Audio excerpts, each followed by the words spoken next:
नमस्कार। आइए सुनते हैं मुंशी प्रेमचंद जी के द्वारा लिखी कहानी लांछन।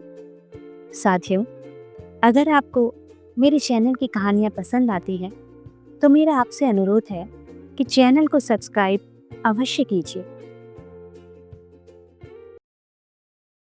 अगर संसार में ऐसा प्राणी होता जिसकी आंखें लोगों के हृदयों के भीतर घुस सकती, तो ऐसे बहुत कम स्त्री पुरुष होंगे जो उसके सामने सीधी आंखें करके ताक सकते। महिला आश्रम की जुगनूबाई के विषय में लोगों की धारणा कुछ ऐसी ही हो गई थी। वह बेपढ़ी लिखी गरीब बूढ़ी औरत थी, देखने में बड़ी सरल, बड़ी हंसमुख, लेकिन जैसे किसी चतुर प्रूफ रीडर की निगाह गलतियों पर पड़ ही जाती है, उसी तरह उसकी आंखें भी बुराइयों पर पहुंच ही जाती थी। शहर में ऐसी कोई महिला न थी जिसके विषय में दो चार लुकी छुपी बातें उसे ना मालूम हो। उसका चिकना स्थूल शरीर, सिर के खिचड़ी बाल, गोल मुंह, फूले फूले गाल, छोटी छोटी आंखें, उसके स्वभाव की प्रखरता और तेजी पर पर्दा सा डाले रहती थी।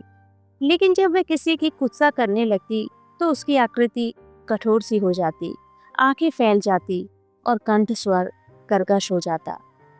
उसकी चाल में बिल्लियों का सा संयम था।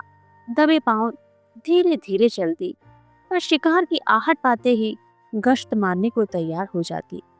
उसका काम था महिला आश्रम में महिलाओं की सेवा टहल करना, पर महिलाएं उसकी सूरत से कांपती थी। उसका आतंक था कि जो ही वह कमरे में कदम रखती, होठों पर खेलती भी हंसी जैसे रो पड़ती थी, चहकने वाली आवाजें जैसे बुझ जाती थी, मानो उनके मुख पर लोगों को अपने पिछले रहस्य अंकित नजर आते हों। पिछले रहस्य कौन है जो अपने अतीत को किसी भयंकर जंतु के समान कटघरों में बंद करके न रखना चाहता हो। धनियों को चोरों के भय से निंद्रा नहीं आती, मानियों को उसी भांति मान की रक्षा करनी पड़ती। जुगनू के दिल में हजारों मुर्दे गड़े थे। वह जरूरत पड़ने पर उन्हें उखाड़ दिया करती थी। जहाँ किसी महिला ने अपनी शान दिखाई, वहाँ जुगनू की त्योरियां बदली। उसकी कड़ी निगाह अच्छे अच्छे को दहला देती थी। मगर यह बात ना थी कि स्त्रियां उससे घृणा करती हो। नहीं, सभी बड़े चाव से उससे मिलती और उसका आदर सत्कार करती। अपने पड़ोसियों की निंदा सनातन से मनुष्य के लिए मनोरंजन का विषय रही है, और जुगनू के पास इसका काफी सामान था। नगर में इंदुमती महिला पाठशाला नाम का एक लड़कियों का हाई स्कूल था। हाल ही में मिस खुर्शीद उसकी हेड मिस्ट्रेस होकर आई थी। शहर में महिलाओं का दूसरा क्लब न था। मिस खुर्शीद एक दिन आश्रम में आई। ऐसे ऊंचे दर्जे की शिक्षा पाई हुई आश्रम में कोई देवी न थी। उनकी बड़ी आवाभगत हुई। पहले एक दिन मालूम हो गया, मिस खुर्शीद के आने से आश्रम में एक नए जीवन का संचार होगा। कुछ इस तरह दिल खोलकर हर एक से मिली, कुछ ऐसी दिलचस्प बातें की कि सभी देवियां मुक्त हो गई। गाने में चतुर थी, व्याख्यान भी खूब देती थी, और अभिनय कला में तो उन्होंने लंदन में नाम कमा लिया था। ऐसी सर्वगुण संपन्न देवी का आना आश्रम का सौभाग्य था। गुलाबी गोरा रंग, कोमल गाल, मत भरी आंखें, नए फैशन के कटे हुए बाल, एक एक अंग सांचे में ढला हुआ। मादकता की इससे अच्छी प्रतिमा न बन सकती थी। चलते समय मिस खुर्शीद ने मिसेस टंडन को, जो आश्रम की प्रधान थी, एकांत में बुलाकर पूछा, वह बुढ़िया कौन है? जुगनू कई बार कमरे में आकर मिस खुर्शीद को अन्वेषण की आंखों से देख चुकी थी, मानो कोई शहसवार किसी नई घोड़ी को देख रहा हो। मिसेस टंडन ने मुस्कुराकर कहा, यहाँ ऊपर का काम करने के लिए नौकर है, कोई काम हो तो बुलाऊं? मिस खुर्शीद ने धन्यवाद देकर कहा, जी नहीं, कोई विशेष काम नहीं है। मुझे चालबाज मालूम होती है। यह भी देख रही हूँ कि वे सेविका नहीं, स्वामिनी मालूम होती है। मिसेस टंडन तो जुगनू से जली बैठी ही थी। इनके वैधव्य को लांछित करने के लिए वह उन्हें सदा सुहागिन कहा करती थी। मिस खुर्शीद से उसकी जितनी बुराई हो सकी वह की, और उससे सचेत रहने का आदेश दिया। मिस खुर्शीद ने गंभीर होकर कहा, कब तो भयंकर स्त्री है, तभी सब देवियां इससे कांपती हैं। आप इसे निकाल क्यों नहीं देती? ऐसी चुड़ैल को एक दिन नहीं रखना चाहिए। मिसेस टंडन ने अपनी मजबूरी बताई, निकाल कैसे दूं? जिंदा रहना मुश्किल हो जाए। हमारा भाग्य उसकी मुट्ठी में है। आपको 2-4 दिन में उसके जौहर दिखाई देंगे। मैं तो डरती हूँ कहीं आप भी उसके पंजे में न फंस जाएं। उसके सामने भूलकर भी किसी पुरुष से बातें न कीजिएगा। नौकर से मिलकर भेद यह ले, डाकिये से मिलकर चिट्ठियां यह देखे, लड़कों को फुसलाकर घर का हाल यह पूछे। इसको खुफिया पुलिस में जाना चाहिए था, न जाने यहाँ क्यों आ मरी।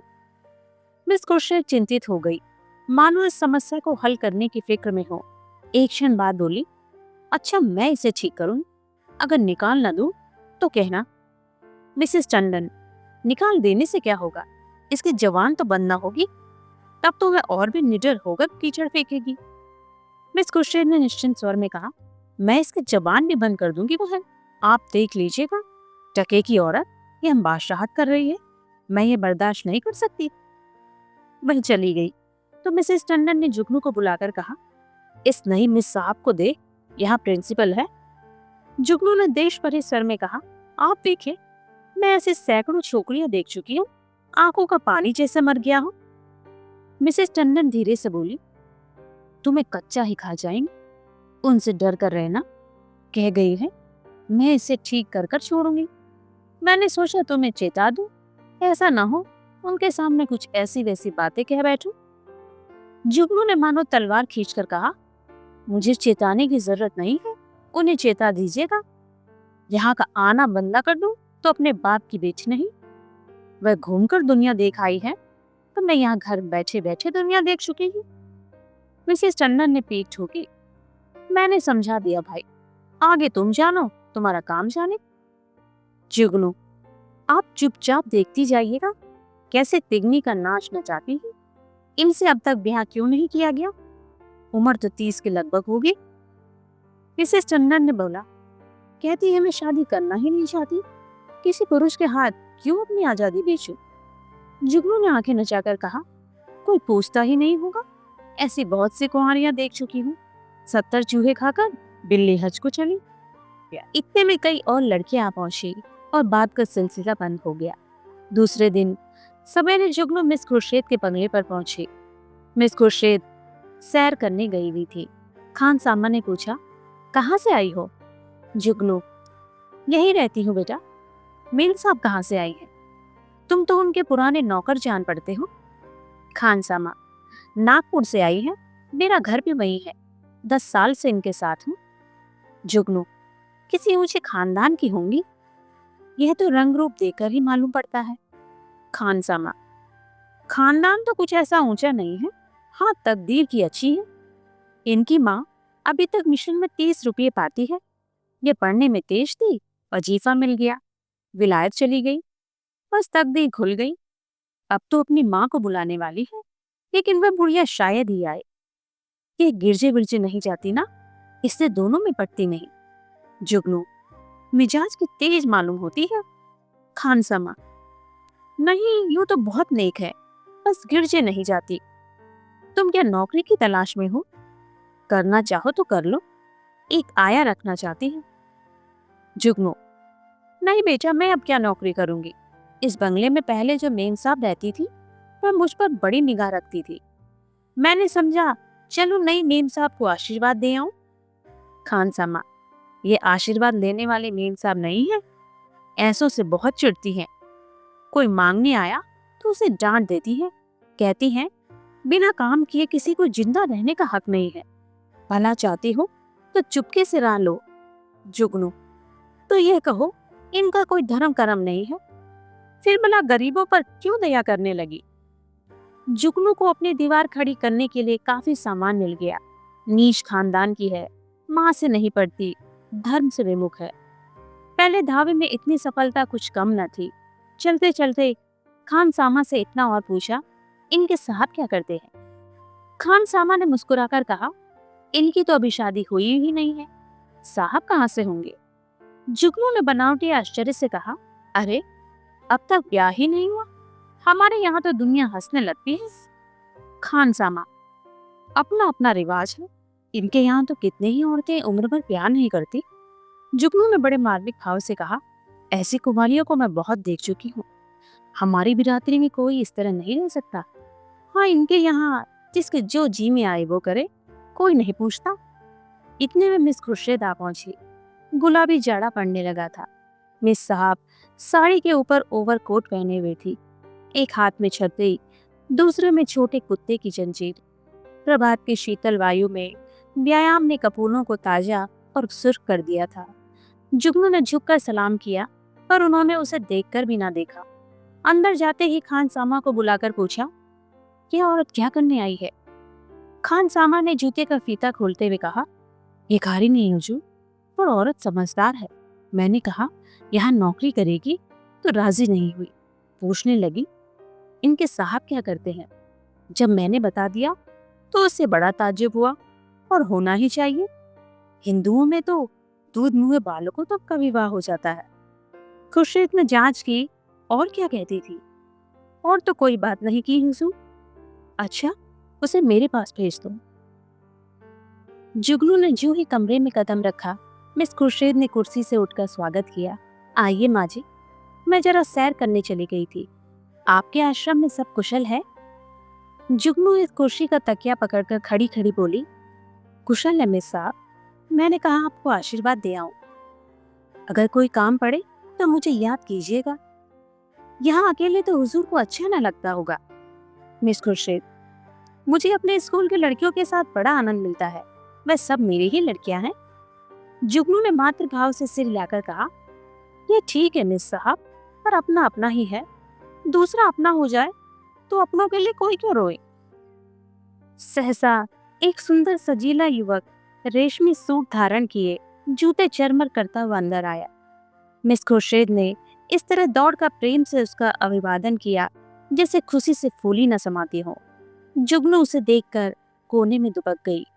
खुर्शीद ने युवक से गले मिलकर कहा, मैं कब से तुम्हारी राह देख रही हूँ।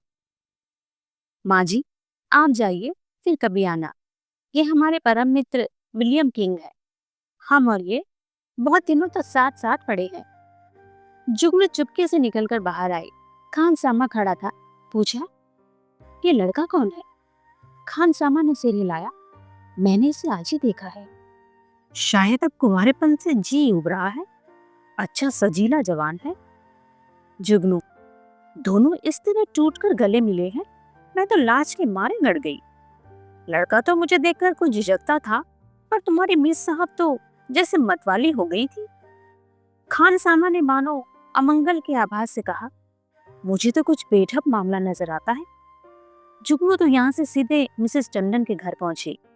उधर मिस खुर्शीद और युवक में बातें होने लगी। मिस खुर्शीद ने कहकर मारकर कहा, तुमने अपना पार्ट खूब खेला लीला। बुढ़िया सचमुच चौंधिया गई। लीला, मैं तो डर रही थी कि कहीं बुढ़िया भाप न जाए। मिस खुर्शीद, मुझे विश्वास था वो आज जरूर आएगी। मैंने दूरी से उसे बरामदे में देखा और तुम्हें सूचना दी। आज आश्रम में बड़े मजे रहेंगे। जी चाहता है महिलाओं की कानाफूसियां सुनूं। देख लेना, सभी उसकी बातों पर विश्वास करेंगे। लीला, तुम भी तो जानबूझकर दलदल में पांव रख रही हो। मुझे अभिनय में मजा आता है, दिल लगी रहेगी। बुढ़िया ने बड़ा जुल्म कर रखा है, जरा उसे सबक देना जरूरी है। कल तुम इसी वक्त इसी ठाट से फिर आ जाना। बुढ़िया कल फिर आएगी, उसके पेट में पानी हजम ना होगा। जिस वक्त वे आएगी मैं तुम्हें खबर कर दूंगी। बस तुम छेला बनी पहुंच जाना। आश्रम में उस दिन जुगनू को दम मारने की फुर्सत न मिली। उसने सारा वृतांत मिसेस टंडन से कहा। मिसेस टंडन दौड़ते हुए आश्रम पहुंची और अन्य महिलाओं को खबर सुनाई। जुगनू उसकी तफ्तीश करने के लिए बुलाई गई। जो महिला आती वह जुगनू को मुंह से यह कथा सुनती। हर एक रिहर्सल में कुछ न कुछ रंग और चढ़ जाता, यहाँ तक कि दोपहर होते होते सारे शहर के सभ्य समाज में एक खबर गूंज उठी। एक लड़की ने पूछा, वह युवक कौन है? मिसेस टंडन, सुना है उनके साथ का पड़ा हुआ है। दोनों में पहले से कुछ बातचीत रही होगी। वही तो मैं कहती थी कि इतनी उम्र हो गई और ये कुंवारी कैसे बैठी है। अब कलई खुली है। जुगनू, और कुछ हो ना हो, जवान तो सुंदर है। मैं तो उसकी सूरत देखते ही ताड़ गई थी। दो पे बाल सफेद नहीं किए मैंने। टंडन, कल फिर जाना। जुगनू, कल नहीं, मैं आज रात को ही जाऊंगी। लेकिन रात को जाने के लिए कोई बहाना जरूरी है। मिसेस टंडन ने आश्रम के लिए एक किताब मंगवा भेजी। रात को 9 बजे जुगनू मिस खुर्शीद के बंगले पर जा पहुंची। संयोग से लीलावती उस वक्त वहीं मौजूद थी। बोली, बुढ़िया तो बुरी तरह पीछे पड़ गई है। मिस खुर्शीद, मैंने तुमसे कहा था उसके पेट में न पचेगा। तुम जाकर रूप भर जाओ, तब तक मैं बातों में लगाती हूँ। शराबियों की तरह अंट शंट बकना शुरू कर देना। मुझे भला ले जाने के प्रस्ताव भी करना, बस यूं बन जाना जैसे अपने होश में नहीं हो। लीला मिशन में डॉक्टर थी, उसका बंगला भी पास ही था। वह चली गई तो मिस खुर्शीद ने जुगनू को बुलाया। जुगनू ने एक पुर्जा उनको देकर कहा, मिसेस टंडन ने यह किताब मांगी है, मुझे आने में देर हो गई। मैं इस वक्त आपको कष्ट न देती, पर सवेरे ही वह मुझसे मांगेंगी। हजारों रुपए महीने की आमदनी है मिस साहब, मगर एक एक कौड़ी दांत से पकड़ती है। इनके द्वार पर भिखारी को भीख तक नहीं मिलती। मिस खुर्शीद ने पुर्जा देखकर कहा, इस वक्त तो यह किताब नहीं मिल सकती, सुबह ले जाना। तुमसे कुछ बातें करनी है, बैठो, मैं अभी आती हूँ। वह पर्दा उठाकर पीछे के कमरे में चली गई और वहां से कोई 15 मिनट में एक सुंदर रेशमी साड़ी पहने, इत्र में बसी हुई, मुंह पर पाउडर लगाए निकले। जुगनू ने उसे आंखें फाड़ कर देखा और कहा, ओहो, यह श्रृंगार! शायद इस समय वो लड़का आने वाला होगा, तभी ये तैयारियां हैं। जुगनू की दृष्टि में स्त्रियों के श्रृंगार का केवल एक ही उद्देश्य था, पति को लुभाना। इसलिए सुहागिनों के सिवा श्रृंगार और सभी के लिए वर्जित था। अभी मिस खुर्शीद कुर्सी पर बैठे भी न पाई थी कि जूतों की चरमर सुनाई दी और एक क्षण में विलियम किंग ने कमरे में कदम रखा। उसकी आंखें चढ़ी हुई मालूम होती थी और कपड़ों से शराब की गंध आ रही थी। उसने बेधड़क मिस खुर्शीद को छाती से लगा लिया। मिस खुर्शीद ने अपने को उससे छुड़ाने की चेष्टा करके कहा, हट जाओ, शराब पीकर आए हो। किंग ने कहा, आज तुम्हें भी पिलाऊंगा प्रिय, तुमको पीना होगा। मिस खुर्शीद ने इस तरह जुगनू की उपस्थिति का उसे संकेत किया कि जुगनू पर नजर पड़ जाए, पर किंग नशे में मस्त था, जुगनू की तरफ देखा तक नहीं। मिस खुर्शीद ने रोष व्यक्त करते हुए कहा, तुम इस वक्त आपे में नहीं हो, इतने उतावले क्यों हो जाते हो? क्या मैं कहीं भागे जा रही हूँ? किंग, इतने दिनों से चोरों की तरह आया हूँ, आज से मैं खुले में ही आऊंगा। खुर्शीद, तुम तो पागल हो रहे हो, देखते नहीं हो कमरे में कौन बैठा हुआ है? किंग ने हक बकाकर जुगनू की तरफ देखा और झिझक कर बोला, यह बुढ़िया यहाँ कब आई? तो क्यों आई यहाँ बुद्धि? शैतान की बच्ची, यहाँ भेद लेने आती है, हमको बदनाम करना चाहती है। मैं तेरा गला घोट दूंगा। ठहर, भागती कहाँ है? मैं तुझे जिंदा न छोड़ूंगा। जुगनू बिल्ली की तरह कमरे से निकली और सिर पर पांव रखकर भागी। उधर कमरे से कहे कहे उठ उठकर छत को हिलाने लगे। जुगनू उसी वक्त मिसेस टंडन के घर पहुंची। उसके पेट में बुलबुले उठ रहे थे, पर मिसेस टंडन सो गई थी। वहां से निराश होकर उसने कई दूसरे घरों की कुंडी खटखटाई, पर कोई द्वार न खुला और दुखिया को सारी रात इसी तरह काटनी पड़ी, मानो कोई रोता हुआ बच्चा गोद में हो। प्रातःकाल वह आश्रम में जा कूदी। कोई आधा घंटे में मिसेस टंडन भी आई। उन्हें देखकर उसने मुंह फेर लिया। मिसेस टंडन ने पूछा, रात क्या तुम मेरे घर आई थी? इस वक्त मुझे महाराज ने कहा है। जुगनू ने विरक्त भाव से कहा, प्यासा ही तो कुएं के पास जाता है, कुआं थोड़े ही प्यासे के पास आता है। मुझे आग में झोंककर आप दूर हट गए। भगवान ने मेरी रक्षा की, नहीं कल जान ही चली गई होती। मिसेस टंडन ने उत्सुकता से कहा, क्या हुआ, कुछ बताओ तो। मुझे तुमने जगा क्यों नहीं लिया? तुम तो जानते हो मेरी आदत सवेरे सो जाने की है। महाराज ने घर में घुसने ना दिया, जगह कैसे लेती? आपको इतना तो सोचना चाहिए था कि वह यहाँ आई है तो किसी काम से आई होगी।